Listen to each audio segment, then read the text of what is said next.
Please take a moment to listen to this disclosure from the Common Ground podcast. The Common Ground podcast is dedicated to exploring commonality among individuals with diverse perspectives. Our guests may present unique worldviews related to health, psychology, and overall well-being. Please note that the Common Ground podcast does not directly promote or endorse any specific ideas, concepts, or actions discussed during our episodes. Listeners are encouraged to approach the information shared with discernment and to consult with their mental and/or physical health providers before making any changes to their health or wellness practices. The views expressed by guests and hosts are their own and do not directly reflect the opinions of the Common Ground podcast. Your well-being is important, and we advocate for informed decision-making. Thanks for listening. I was basically in a mold Philly, and I was just going to work, coming home, taking care of the family, the kids, the wife, the kids, and then the house and everything else. Just wake up and go do it again.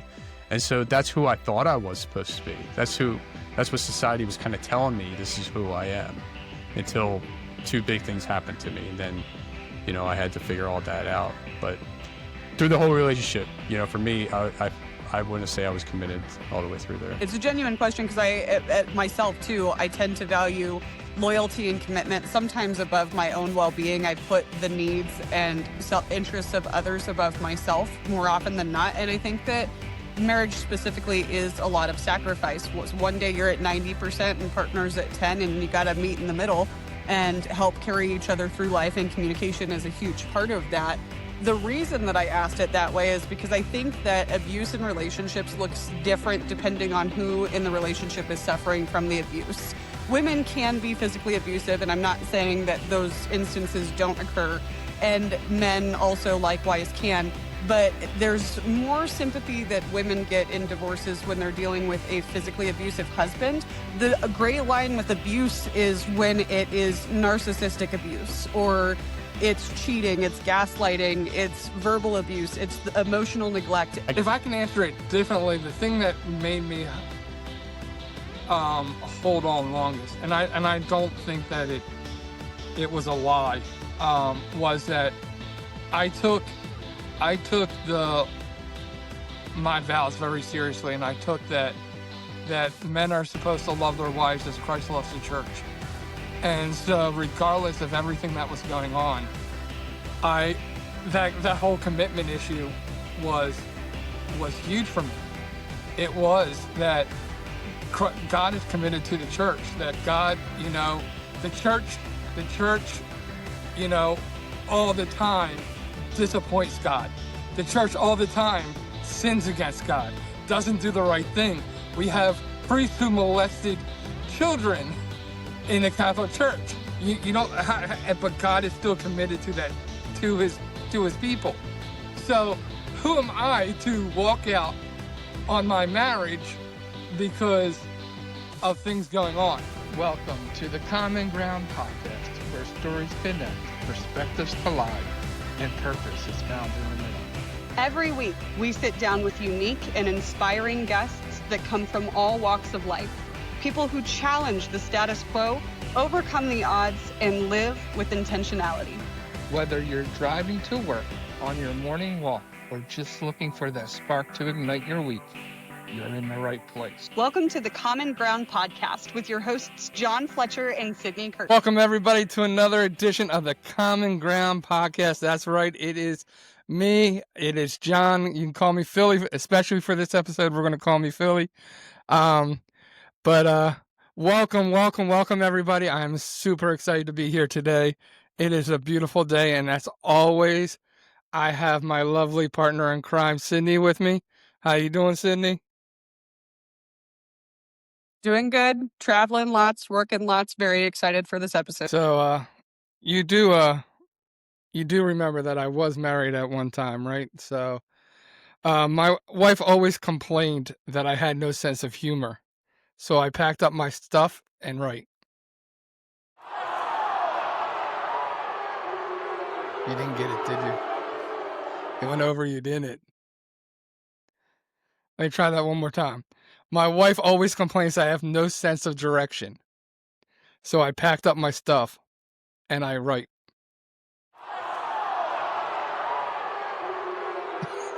There we go.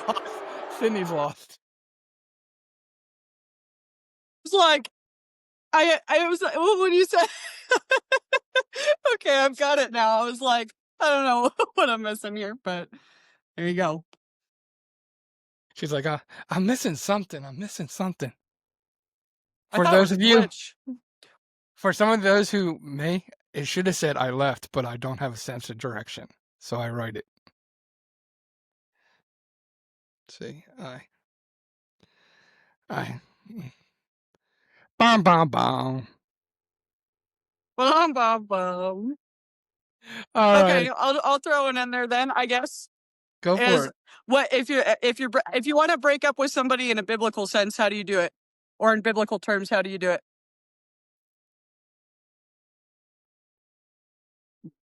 I don't know. How do you do it? You say, "Depart from me, I never knew you."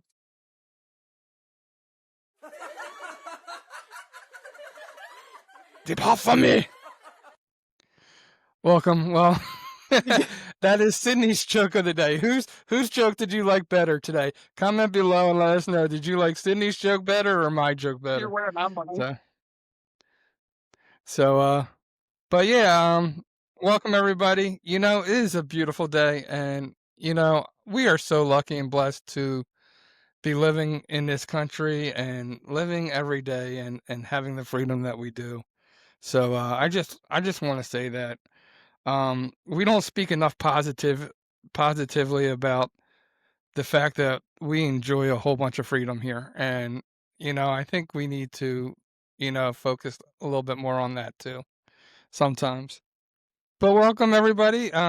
Today we have a special guest with us. He is a podcasting coach. He is a leader of the Podcasters Hub. He is a speaker and he is an author. Today we will be speaking with John Emery, who lost his marriage and his career within the same year and somehow rebuilt his identity from the ground up. If you've ever felt lost, broken, or unsure how to start again, this episode is for you. Welcome, John. It is a pleasure to have you as our guest today. It's an honor to be here. I'm excited for this. Us too. And again, to recap, we're going to be referring to our host, John Fletcher, as Philly for the purposes of this episode, because Philly has gone through some similar things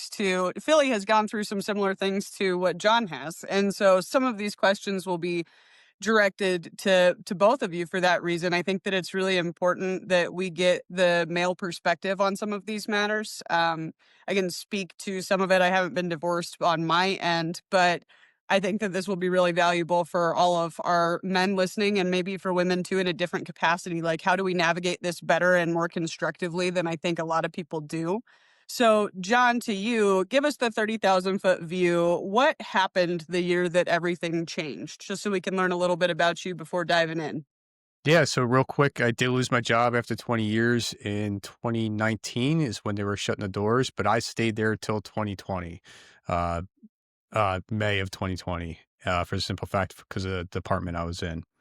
And then within the same year, I noticed some behavioral changes at home, trying to figure everything out, not knowing what it was. And I kind of dove in for some assistance, some help in a way. And in a sense, it prepared myself for the word divorce when it came to me.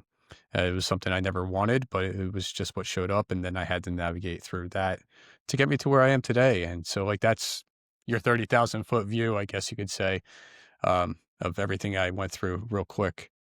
Yeah. Yeah, no, that makes sense. That's a lot to lose. How long were you married? It would have been 15 years. Okay, so really like long marriage and long career too. And Yeah. what did you do for work? So I was a warehouse supervisor in the logistics area as well.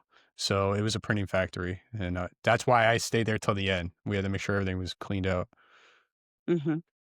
And for that home life shift, like you saw it in the workplace, or you knew, it sounds like, because you said that they kept you around to help you clean up when they started closing the doors.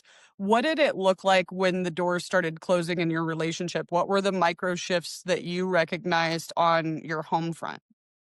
I can't say there was anything really different at home, nothing Okay. initially. And even up till, it wasn't until like January of the next year that things, were coming together for me. Like it just didn't, things weren't making sense. And then I had to figure out what was going on. You know, Philly, some how long people. were you married? I was married also. Well, I was married for 15 years when I got separated. It was 17 by the time we officially were divorced. So you guys were both in like the same duration of marriage as well. Like that's that long term. Wow. Okay. I didn't mean to cut you off. There was a lag. Go ahead, Philly. No problem. And I think ours was different because there was plenty of warning signs for me, but unlike John's. But I was gonna say some people say that marriage has seasons. That you should just like push through it. What is the difference or the line between commitment and losing yourself, or putting yourself first? Yeah, so I would say I was always committed, right? I never stepped outside the relationship. I always wanted to talk about the relationship inside of it. And yeah, commitments, I think being committed is a big deal, right? Um, I'm sorry, what was the other word? You lost my train of thought. Commitment and what? Just putting yourself first, or Yourself first. Yeah. losing Yep. yourself. So yeah, but I didn't see that part until afterwards, where I felt like I lost myself, and then I found myself afterwards, and navigating, for the past 4 or 5 years right now, what that looks like. So looking back, I can see where my identity was like, who am I? Like, I basically was in a mold, uh, Philly. Yeah, right. I was basically in a mold, Philly, and I was just going to work, coming home, taking care of the family, the kids, the wife, the kids, and then the house and everything else. Just wake up and go do it again.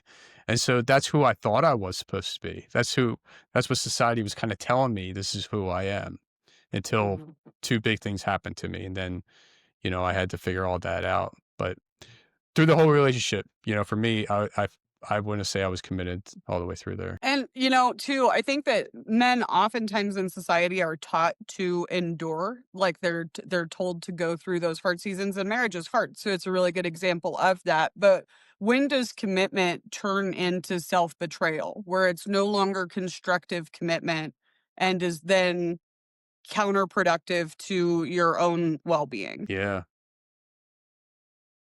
I That's tough. So I guess it would be something like where you have to talk to your partner Mhm. and make sure you're on the same page so you both are committed together. Um, yeah, I want to say that, so man, you got me on a good one here. So it's just like, yeah, I don't want to say too much where I just want to share that, being committed, and you feel like you're losing yourself is, if I'm understanding the question correctly along the way, that you kind of want to step out of it, right? And I don't.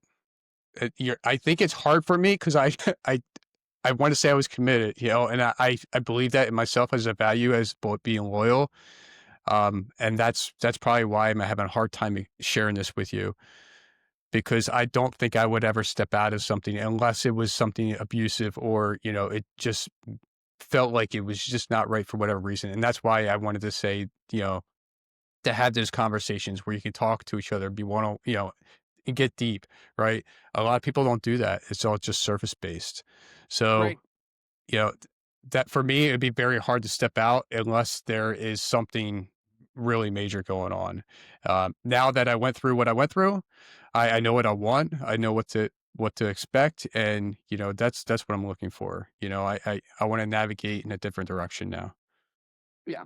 No, I think that that's a really good answer, and it wasn't like we're not intended to be a gotcha moment. It's a genuine question because myself too, I tend to value loyalty and commitment sometimes above my own well-being. I put the needs and self-interests of others above myself more often than not, and I think that marriage specifically is a lot of sacrifice. Was one day you're at 90% and partners at 10, and you got to meet in the middle and help carry each other through life, and communication is a huge part of that. The reason that I asked it that way is because I think that abuse in relationships looks different depending on who in the relationship is suffering from the abuse. Women can be physically abusive, and I'm not saying that those instances don't occur, and men also likewise can, but there's more sympathy that women get in divorces when they're dealing with a physically abusive husband. The gray line with abuse is when it is narcissistic abuse, or it's cheating, it's gaslighting, it's verbal abuse, it's the emotional neglect. And so that line is kind of like, it feels like a moving target, especially when both parties or one party doesn't want to take accountability. And oftentimes the person who's trying to make it work is it leaves them in a position of, what am I doing wrong? What do I need to fix to make this work? But unless both parties are doing that, it can't. So my follow-up question to that is, what is a belief, and this is actually to both of you, Philly, what was a belief that you held, like you had or believed about your marriage that kept you hanging on maybe longer than you should have? I can answer first, I guess. So for me, my past experience was my whole family on my dad's was divorced, right? So I told myself I never wanted to have a divorce. And then I personally did not know my parents were divorced until I was 19, 20, and I left. And then my mom said, I'm leaving. They basically just lived with each other until we got old enough. So me having that in my head, I probably would have never gave up, unless it was something really, really bad and I just couldn't take it. Um, but that's why I was committed to, making the relationship work as long as I could. Mhm. What about you, Philly? And before I answer that part of the question, I want to go back to the first question you asked. And I want to say, I think when we talk about commitment, I think it gets put into like it's a me versus him. Somebody has to be right, somebody has to be wrong. And I think that that's a really um bad way, because we become very competitive. We always want to blame somebody, we always want to blame something, you know, on why things aren't working. And it always has to be somebody else's fault. So when we look at commitment, I just want to say that I think that it can be true that both people can be committed and there isn't necessarily a lack of commitment.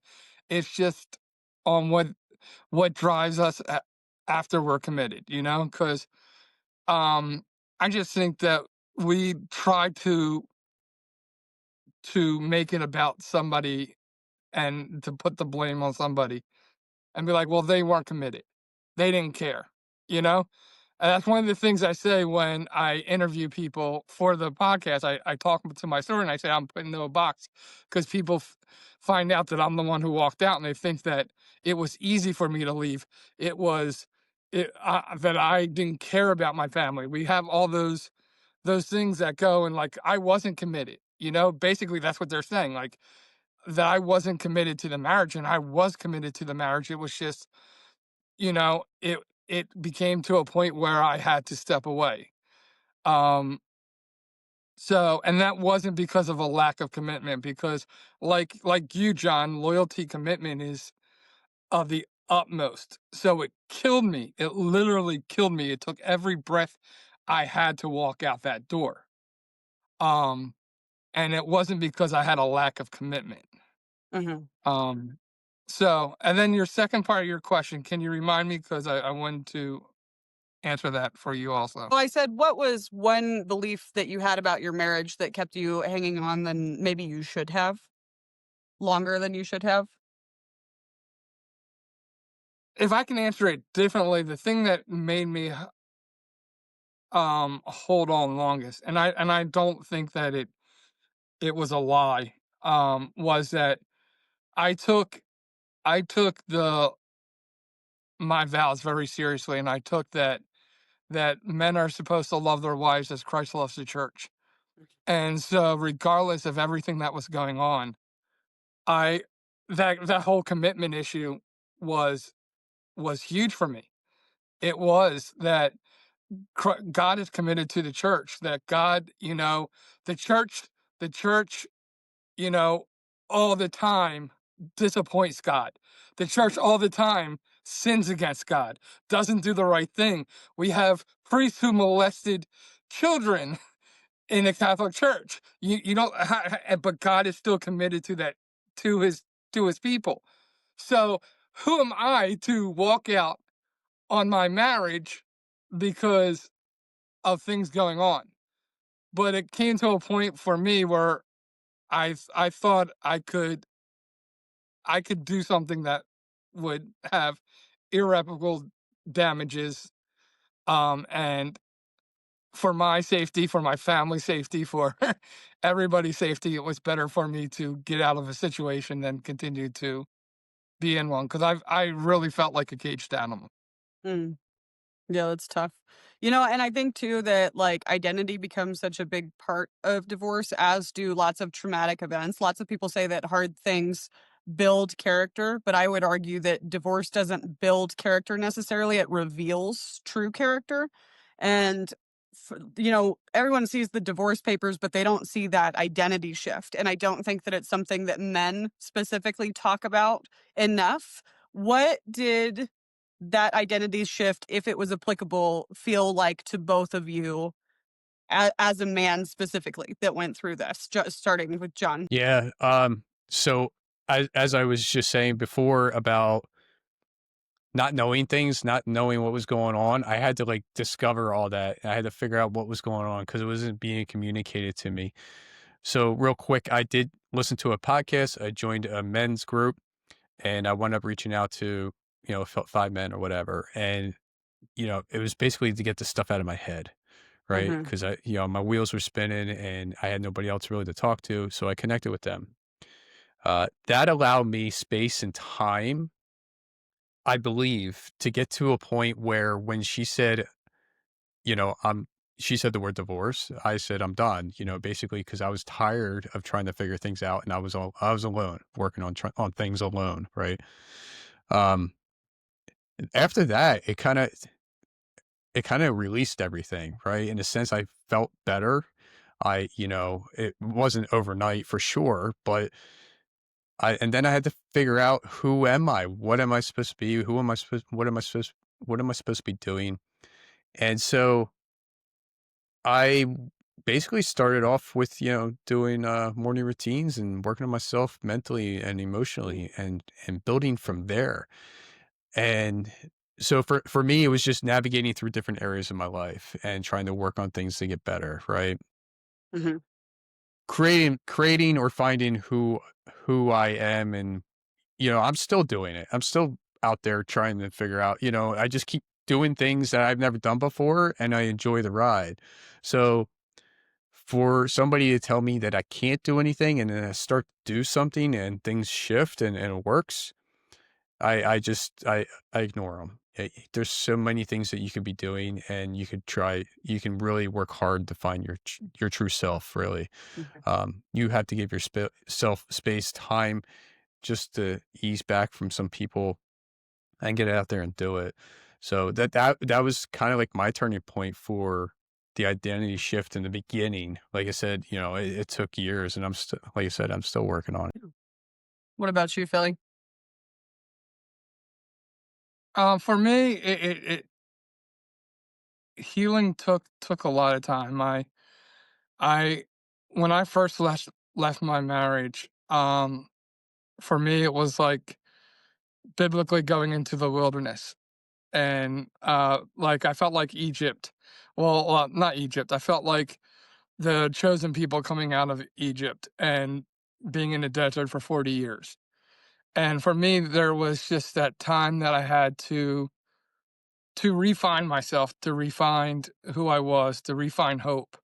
To me, I think that's the biggest thing, and that's why projects like the Common Ground Project USA means so much to me, because in the beginning I couldn't see the hope, you know, and and that speaking on this just shows me why God allowed them to like be on the edge of the promised land and see it in a distance, but He kept them there for 40 years with them seeing the land that they were eventually going to be at, because there was hope. There was hope that they were going to cross into that promised land. Without that hope, they wouldn't have lasted the 40 years. So God, hope is an extremely powerful thing when you go through traumatic stuff and when you go through things that are really hard. And without that hope is what when people enter into depression, because there's no nothing. There's like what's the point? What's the meaning? And so we need to see that promised land. We need to Hmm. know, even if we can't see the promised land, we need to know the promised land is there, and that Hmm. there's a journey to get to there. We'll take that journey if if if we know where we're headed. But if we don't know where we're headed, that's when depression, and that's where we get lost in different emotions and in different things. Did I answer your question? You did, and I want to like add to that too, and ask both of you, because faith isn't supposed to keep you trapped; it's supposed to make you whole. Part one of it is, can staying become an idol? Like, is this a pride thing? Not for you specifically necessarily, but just in general, your perspective on, do we idolize this ability to, like, I have to make this work because of our despise for divorce, our experience with divorce? When does endurance stop being noble and start being destructive? Yeah, so I definitely could see the idol part, right? Because we all want to say we had this 6-year marriage or whatever, and then somebody asks us how we made it, right? Um, and we all want to strive to get to that point, even though, yeah, there could be believers, right? And you might have some bad times in your marriage, and there might be reasons to separate and divorce along the way. But I think I think so. I'll be honest with you, Sydney. I'm still working on all this part because of my faith journey has become part of it since then. Um, so it's been almost like 3 years since I've stepped into that role of going to church and finding God and working on everything like that. So um, I do remember my pastor saying something about endurance and continuing to go through things and, and make things work. And it wasn't just around marriage. It was just around, just in Life. believing in, Hmm. yeah, it was faith, believing that things are going to happen, and just keep pushing along and making it happen. Right. So if I was to share a little bit on that part, again, I think it comes down to both parties. Um, Pushing through it together. And if one is not willing to step up and, stop doing whatever they're doing or come together in some way where they're like, yeah, I'm committed, or, let's make this work. We can drop everything we did in the past. If whatever, if you could do that, right? If you could really do that and just have that faith and just work on each other and know that what you did was wrong and just try to make it happen. It's very hard, I'm gonna say, uh, because for me, I'm looking back, I'm glad I went through what I went through. As much as I didn't want to in the beginning, I'm glad. Because I wouldn't be here with you guys today. I wouldn't be doing the things I've been doing, speaking in the books. Like I never even dreamed of anything like that. So yeah, I think given that opportunity where both people come together is where you can make things happen. But sometimes it's far few in between. And again, society kind of tells us like, don't hang out with that guy. Don't hang out with that woman. Right. Red flags. Right. Right. Um, yeah, it's all over the place. That's what I believe, on my end for the endurance part and, the idle part too, as well. I think I'm colorblind because red flags look green to me. It's mixed signaling. Sometimes it is. Yes. What about you, John? And some of us are just drawn to those red flags. So, Bold colors, bold colors. What about you, did Philly? you want me answering it? Yeah. Yeah. Um, the word idol. Wow. I never thought of it in that way. I think it's interesting that you put that being an idol and staying in a marriage, because I never thought of it that way. But I guess there's some truth to it if we make that the priority over like the other person. So what I'm saying there is that we're putting the fact of I can't leave because I'm a Christian or I can't leave because of how it looks. Mhm. That's more important than fixing what's going on between me and you. Then yeah, that is an idol, you know? Right. And I think that's beautiful because I'd never even considered it that way until you put it up that way. And I started to think, and I was like, wow, it could be an idol, you know? It actually could be that we distract ourselves from actually taking care of the the issue and we make that the idol. And we're not pleasing Mhm. God by it because God doesn't cause us, doesn't command us to stay in a marriage because he says so. He it's the heart behind it. With God, it's always the heart. Mhm. So the Pharisaical point of view would be the words. And so yeah, that's beautiful. Was I ever was I ever was that me? And as I try to think back and be honest, maybe. It You wasn't the know, second part I to the question was like when does endurance stop being noble and start being destructive? It wasn't necessarily was it specific in your marriage? Just I think that asking that question causes our listeners to reflect if they're going through something similar on why am I trying so hard to make this work? Am I idolizing staying? Is this noble or like actual nobleness? And are we really trying to work through this? Or is it ego related? Is it pride related? Is it unhealed trauma? There's a lot of things that it could be, but I think that it's worth that acknowledgement that it can start to become one, as anything really can. yeah, and again, I love it because and I love what you're saying there because and that's what I'm saying. I'm even trying to look at myself and be like, here I was trying to be noble, trying to be, you know, do the right thing, you know? And I'm not saying that that means I should divorce, but we need to look at the motives so that because those motives are keeping the marriage from working.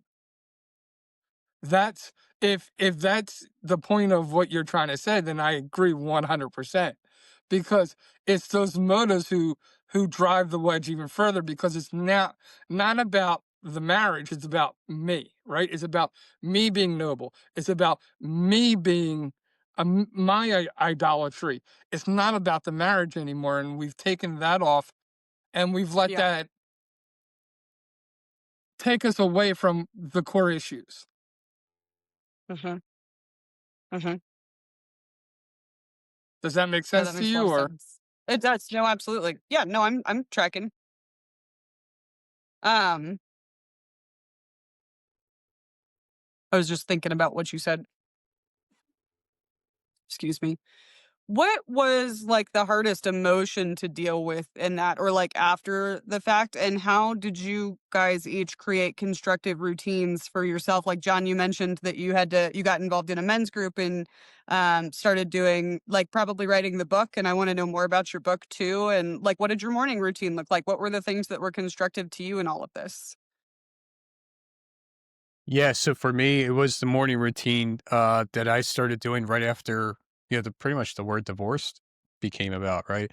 Um, which included meditating, writing in my journal, three things I'm grateful for, um, and then listening to like a motivational, whether it's a podcast or YouTube or something like that, right? And so that was like the beginning of my I know, and reading like 10 pages. So that was the beginning of my morning routine. It shifted. It shifted even now. So, I mean, now or throughout that, I listened to another podcast. I forget what, who, whatever it was about. But, anyways, the one guy that was on there, he's like, just wake up and say thank you every day. He's like, it's going to take you a while, but start doing that. So you're basically saying thank you for being alive, right? Because we should be thankful for that because not a lot of people wake up. And so I started doing that, and it took a very long time, but I wound up doing it every day, every day, every day. And then, you know, I woke up one day and said, "Thank you, God." And then that's where I started my faith journey because I was like, what is this, right? So yeah, I worked on the morning routine to kind of set myself up in the day, kind of set the stage and say, this is where I'm going today. I'm here for this reason and I want to show up. Right. And so that sets you up so that there's something positive already going on. You're not jumping on your phone right away. You're not listening to the horn from a car that's passing by first thing in the morning, and that's just going to get you all rallied up. So that was like my first thing, was just working on the morning routine, making sure I feel good, making sure I understand any thoughts or feelings coming in my head, especially with meditating, you kind of just blank out, right? Mhm. As hard as that is sometimes, you just have to sit in silence. Yeah. So those are the things that helped me, start making a shift in my life after the fact that, the word divorce came up. Mm. What about For you, m- Philly? for me, for me, the biggest thing I had to work on was confidence.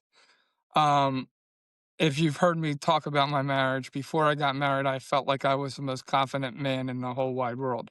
I knew exactly where I was going. I knew what steps I had things like I could go speak in front of a crowd and feel like, dude, everything I said was gospel. I felt confident in the words I was speaking. I felt confidence in what I was doing. Um, by the time I left the marriage, it was what time is it? I don't know. I couldn't tell you with confidence what time of the day it was. I was second guessing everything that I did. So it was making small little steps that built my confidence. Like I'll share a story with you. I remember going to a bar and when I was almost legally divorced, I was close to the end and I was like, I'm gonna go to a bar. I'm gonna, you know, figure out if I still have some game. And I went and I sat down and I scoped out the place and I told the bartender to whatever this girl was drinking that the next one was on me. And so she got the drink and she kind of smiled. And so I was listening to a live band and I walked over after the song was over. And I was like, pardon me, I hope I didn't embarrass you or anything, but I just got out of a long relationship. And I told myself that I was going to find the most beautiful girl in the bar and buy her a drink. And her friend goes, "Oh," I was like, "Okay, I got it. I got it. I still got it." But it was that confidence there that I just needed to take those small little steps. It didn't matter where the rest of the night went. It was like, okay, I was able to do something. I was able, and it gave me the next time that I wanted to go out or felt like I would want to do something that I could do it. But I set up little things in the beginning, um, to make me feel victorious, to build my confidence, to not put the pressure on myself that I had to conquer the world. But it's one of my management styles. Like if you ever want to lead people somewhere, you got to give them victories to to begin with because as soon as people start Mhm. experiencing victories, they're willing to go for bigger things. And so I knew that I had to do that with Right. myself to rebuild my confidence. I had to make those small things that didn't matter, but mattered to me to build my confidence. Yeah. And and today I could say that I'm back to close or better to being the confident man that I was before I was married. But it's taken me years to take all those different Yeah. steps. No, those So micro for goals are anybody going huge through it, for sure. you know, yeah, give yourself micro goals. Don't expect to conquer the world in one day. Rome wasn't built in a day, you know. Give those micro goals. Give yourself easy victories in the beginning. Easy victories. You both mentioned the importance of having other men in your circle, like the men's group and the community that you were surrounded with. And I said it earlier, but I feel like men don't talk as much as they should. Maybe just not as soon as they need to. But do you think that there need to be more spaces that exist for men to talk, or do you think that more men need to learn how to talk in the spaces that exist? Both of you. We can start with Yeah. Jonathan. So okay. Yeah. So I do truly. First of all, I believe there's a bunch out there. If not, they're growing, right? But I Mhm. truly believe that men need to know how to connect and open up because we do hold things in. And so there's that vulnerable side that, they say share, but then don't share, right? So it's like, well, what do you do? So it's kind of hard for somebody not to have those close men relationships or the groups or anything and say, okay, I'm here. I'm going to tell you everything, because somebody else is telling you different. Um, that's number one. And so we have to get away from that fear of just, hey, this is who I am. This is what I'm going through. Like it or not, I don't care what you think, but I just need to tell somebody. Hopefully, you're talking to the right person. Right. If not, you go to the next one, right? And so, being part of that group, like they had all these Zoom calls for everything. I didn't jump on any of them because I didn't know what was going on Mhm. at the house. So connecting with those men just to be, it was like a lifeline, right? And I told you before, I didn't know at the time that, 10 men commit suicide every day from divorce. And like I said, it could be higher now. I don't know. But that's what was told to me. And I had no idea that I could have been a statistic maybe if I went down that road. Uh, Fortunately, I never really thought about that. I just like fell onto these men and every little thing I had going on in my head, I text them or call them or whatever, and they would just one of them would be there, right? And that's what we need. You need sometimes it's strangers that you need to lean on, and they're going to lean on you too because it wasn't just a one way street. I was hearing what they were going through as well, and we were able to share and go back and forth, and basically it was a brotherhood. You're there for them no matter what happened. You were there for them. Mhm. I think it's very important that we show that and share that we do join groups like that or find a good friend that we can lean on that's close to us. Um, Maybe Philly can agree with me. I think the most important part here that we really need to do is start with our children because we got to that point now where men really don't speak up and say anything at all. And so now with me having a son and stuff, like this is what I need to show them, like show him Mhm. that it's important. Just like I'm here if you want to talk about it. I don't care whatever it is that's going on in your life. I'm your father. I'm here. And then maybe down the road when I'm not around for whatever reason or something, right? He can lean into somebody else and know that it's okay. Mhm. Um, and maybe Philly, you can chime in on something like that too. Yeah, and just to speak on that and to give you an answer with that, yeah, I think because it's all tied in together. I think that mentorship is something that is is really important in particularly men's life. I think it's a common theme throughout history. It's a common theme throughout even the stories we tell. Think of Star Wars. There's a Jedi and there's an apprentice. There's always mentorship. There seems to be a real draw for at least men to be mentored, to be grown up in the thing. And I'm saying this even before marriage, even before dealing with anything tough, any issues of life, anything in reality that mentorship is something that is desired and wanted by a man. So it's even more important, I think, when men go through stuff that they have that relationship. And in today's world, there's communities out the wazoo. You can find people left and right. So the ability to find somebody isn't the thing. The ability to connect with that special somebody who can you can truly trust and want their opinion is something else. I don't think men are going to open up to just any kind of man, but I think a man will open up to a mentor. And again, that's why I think it's important. Um, on the father-son relationships and even the father-daughter relationships. But specifically the father-son, because there's that mentorship. You know, my dad is my rock. He is my hero. He is everything. But I wouldn't consider him my mentor. He is a mentor in one capacity, but I always desired a mentor that was outside the house also, because there's a different kind of value that's added with that. That somebody takes and sees your worth, sees your value. You know, men work really hard, and that value and that respect m- is something that they long for. So that's my kind of answer to your question. Um, and yeah, this has been, I think, a really cool episode. And I've been loving the conversation. I think we definitely need more conversations like that, especially in the male perspective, because I think that really lacks. So thank you, John, for being willing to participate in this kind of conversation. I think it's very helpful. Key takeaways.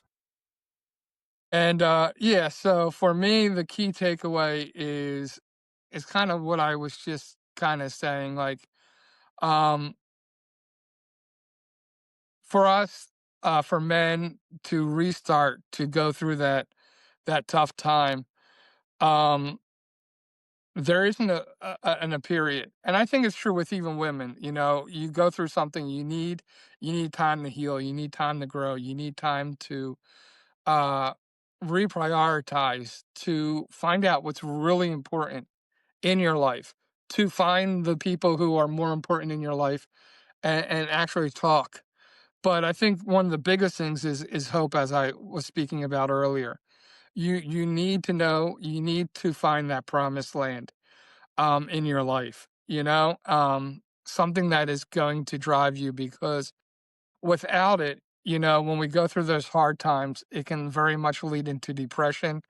And it can, and I think one of the other things, and I wanted to say this with the last question, is that one of the key things, I think there's two key things the devil does to men, particularly men, but also to women also, is that they try to make you feel like you're alone and that nobody else knows what you're going through, that you can't talk to anybody, that you can't. These are the two biggest lies of the devil: that you're alone, that you're unworthy, and second, that that you don't have value, you know, and that there's nothing left for you to achieve. If he can take away your promised land, if he can make you feel alone, then you're doomed, because you have no purpose and you're by yourself. And they're the two worst things I think that can happen. So make sure that you are around people who care about you. Make sure you have somebody who you trust, who a mentor, a friend, whoever, and make sure if you don't have a promised land, that you find your promised land. And even if that doesn't mean you have to physically be in that promised land, that just means at least you have to have the vision of a promised land. You got to have that vision of a place where you want to get to, you know, that is, that gets you out of your current circumstances and doesn't leave you there. That's my key takeaway. Mhm. I love that.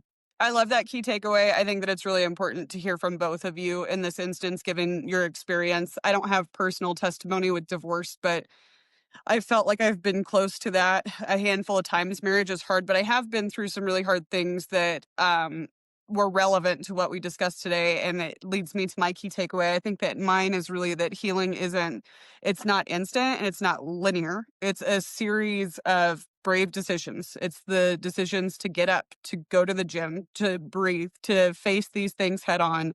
Um, and recovery is it's built one choice at a time. That healing is built one choice at a time. And so if you lost yourself in a marriage, or if you're going through something similar to what we've talked about here today, there's good news at the end of it. And it's that you get to rediscover yourself and rebuild that. And the comeback version of you is always going to be stronger than the one who survived the collapse.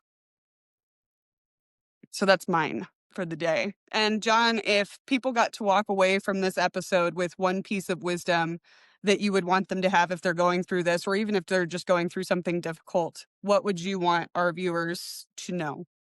Yeah, I would start with there's something you could do before, something in the middle, and something after the relationship, and that's learning yourself of having communication, right? So for the simple fact, I had to go through something. Somebody might not even be talking to another person to be a partner, so they can learn how to communicate with somebody properly, right? Now that you might have a hard time finding that right person that's going to work with that, right? Because everybody's different, but if you want to get to that level, you can start there. If you're in the middle of a relationship and you want to change things, go out and learn how to communicate with each other, right? Again, both parties have to be on the same wavelength there. And then, for me and, Philly can say the same thing after the fact, you kind of learn things as you go. And so I've learned how to communicate better afterwards. Right. And so me, again, as a father, as a mentor or a coach, however you want to look at it, I get to share what I know now to people that are 15 years old or, somewhere up to 20 or whatever, right? Saying, here, this is what I've learned. I don't want you to wait till after the fact that something happened. Right. Right. Yeah. So be that person that's going to take action and do something now to understand how people, like, you can go out there in the world and see how people are just doing things, talking to people, and where they sit, whether it's a masculine or feminine energy, or, like, you just know if you go through all this, you can find all that information out. You could just observe. It's amazing, the feedback you get from just watching and listening to people. But Right. I would encourage people to learn how a woman communicates and how a man communicates and how you have to merge together and figure out how to work together in that area. Love it. Love it also. And thank you for that. The final five. So, question number one is, who is your hero and why? My hero right now, I would say Les Brown, right? Because I listen to his stuff now, and he's always about it's possible, right? And just keep grinding. His thing has got to be hungry, right? Uh, he'll tell you his past history of breaking down, everything falling apart, and here he is. He just kept pushing and pushing and pushing through, and so that's how I want to keep moving forward, and that's how I think everybody else should too. Whether people tell you different or you go through the hard times, you can just keep moving forward and get to that point where you want to get to. Yeah. Yeah, that's awesome. Second question for you is going to be, what is one hobby that you picked up unexpectedly going through all of this that maybe you wouldn't have expected you would? What, something that you did not do prior? Podcasting, I did not do That's fair. that. Yeah, it's been fun. It's been really fun. 175 episodes, connecting with people around the world like yourselves, and getting to have conversations like this, and guests coming on as well. So yeah. Yeah, it is a good one. It's a good outlet too. Hmm. What is one book or song or quote or saying or verse that you either live by or has meant the most to you, or that has gotten you through the divorce? Yeah. So for me, it would be the Four Agreements. Small, short book. You can read it. The one big key takeaway from that is don't take things personally. Right. So somebody has a bad day, they might go off on you, and it's not you. It's about them. It's about whatever they experience, and they're just projecting it. So that's one quick thing out of the book. But that's the one I would put up there right next to the Bible, right? Just keep reading it, keep listening to it. It's a good book. It is a good book. I like that one. If you had to give a TED talk on something totally random, not related to your coaching, your podcasting, divorce, mental health, what would your topic be? Totally random. Just another thing about you that people don't know pertaining to our topic today. Uh I would say just the power of perseverance and keep moving through things. Something along those lines. That would be a really good TED talk. And the final question is, who is one person, living or dead, who you would love to have a conversation and a cup of coffee with? It would be Ed Milet. I would love to sit down with that man and be around him and get his grace. Yeah, he's a good man to listen to. Very nice. Well, John, Thank you so much for being with us today and for sharing your story so openly. For people who want to follow your podcast, read your book, what's the name of your book and the name of your podcast so that people can follow your story and reach out to you? Yeah, so the podcast is Life's Checkmark. You can go check out lifescheckmark.com. It has everything I do there. It's on Apple and everywhere else you go. So, and then the book's actually still in the works. So it's going to be the Life's Checkmark, and it's inspiring journeys beyond life's expected path. What it's actually doing, Sydney, is I'm bringing 30 guests of my podcast together, and they'll be sharing a chapter in there. They'll get to go back to their podcast episode through the book. So now it's in written form, audio, video, and yeah, it's a great way for me to give back to the people that have been on my podcast to serve. And I got some chapters still left available in there. So if anybody's listening or watching this, they can reach out to me. But I love it. I just love, and you guys probably say this too. I just love the guests coming on and feeding everything they have in hopes to help somebody know they're not alone. And that's why I want to give back. Yeah, that'll be really cool. I'm excited to read that. And I love that idea, how you structured that too. That's incredible. Awesome. Remember, when we take the time to hear someone's story, it gives us the opportunity to find common ground. John, thank you again for being our guest today. For Philly and Sydney, it's been our pleasure to be your host, and you have been listening to the Common Ground podcast. God bless and good night. And that's it for today's episode of the Common Ground podcast. We hope you're leaving with a little more perspective, a little more purpose, and a whole lot more inspiration. So thank you for joining us today. We appreciate it. Thank you to our special guest. If today's conversation moved you, encouraged you, or challenged you in any way, don't keep it to yourself. Share it, rate it, leave us a review. Your support helps us reach more people who need to find their own common ground. So for John Fletcher and Sydney Curtin, we'll see you right here next week, same time, same place on the Common Ground podcast.